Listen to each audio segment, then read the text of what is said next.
Canterbury, I'm Mike Yardley. Welcome to NewsMakers, where we debate the week's issues through Canterbury eyes. It's a pleasure to introduce our panel. Orion Chief Executive and ICA Chairman Roger Sutton, from Ali Jones PR, Ali Jones, and from Lane Neve Lawyers, partner Duncan Webb. Thank you very much for joining us. Very good to see you for show week. Did you bring any pigs and donkeys with you? You should have bought the chooks. Are they laying? Well, 2 have passed away, sadly. But the other 2 are going for it. We've had no problems with eggs. Laying eggs. Yes. They're both female chickens, obviously, hens.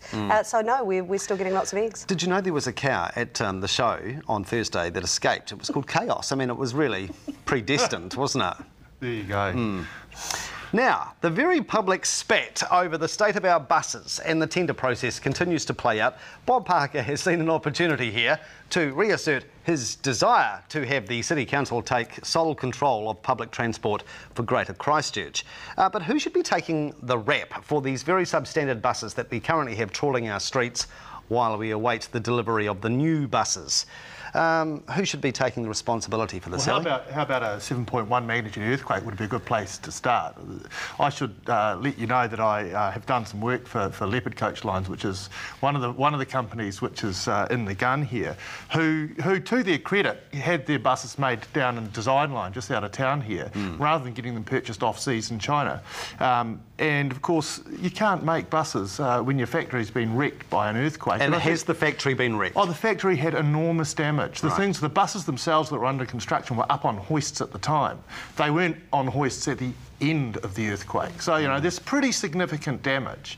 And, you know, the buses are going to come. And I think it's a wee bit churlish of a lot of people, stirred up by Red Bus, who lost a lot of contracts. It's a bit churlish to say, oh, look, these buses are substandard, when you've got whole buildings that are closed down. I think it's amazing that all of the companies, including the other competitors, have managed to get buses on the road, on time, that are actually on the routes. Why don't we have better buses, though? Why have we got new buses sitting? Wouldn't insurance have paid for them? Oh, no, the new buses, and Leopard, and I understand the other... Christchurch Bus Services said to Red Bus, we will lease those buses for a period of time at commercial rates. And Red Bus said, no. OK, well, that's the key. There's a couple of really dumb things the way they run the buses in Christchurch, though. One thing is, for a start, they do this big bang where they throw all the contracts up. You know, just one big go in 2.5 years. So by definition, there's going to be just blood on the floor, people being laid off, buses new having to be purchased. If they did like every 2 or 3 months, they had some routes come up for tender, you'd never have this sort of mess. That's the first thing. And the second thing is the way that every time you pay for a bus fare, none of that money goes to the operator. It all goes to ECAM.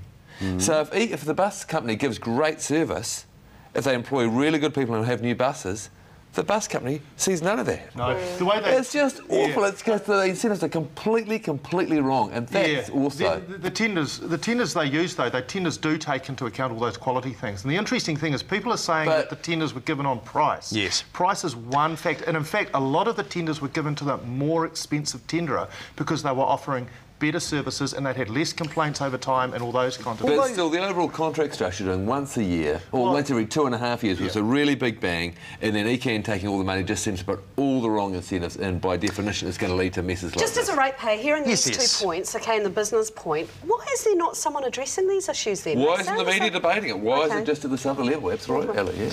By the way, Red Bus apparently, with their tender, they were not offering new buses for these routes. No. And Brian Jenkins said this earlier this week, that perhaps is where Leopard and Christchurch Bus Services won out. They were actually offering new buses onto these routes. They won out predominantly on the quality measures, not the price measures, like new buses, and like better buses that get lower and all those things. That being said, maybe we are a pack of simpletons, but I've come across so many people who actually find it weird that in a little cosy city like Christchurch, we have all these multicoloured, different-looking buses. Whatever happened to just the one big red model we had in Christchurch? Should we have to have all these other private operators trawling the streets? Especially since once you pay your fee, you're just paying the money to ECAN as well. There's no need. You may as well just have common branding. I agree. It's quite handy when you see that the orbiter going around. You won't know which one's the orbiter and where it'll take you. It's quite nice to have different green and yellow, isn't it? Yeah. Yes. Yes, you're on it daily, aren't you? No, but I find that colour coding things makes my life very easy. Do you really? Oh, so you know the bus route by the colour of the bus? Well, no, I know the green and yellow one, and the others are not green and yellow. No. That's very good.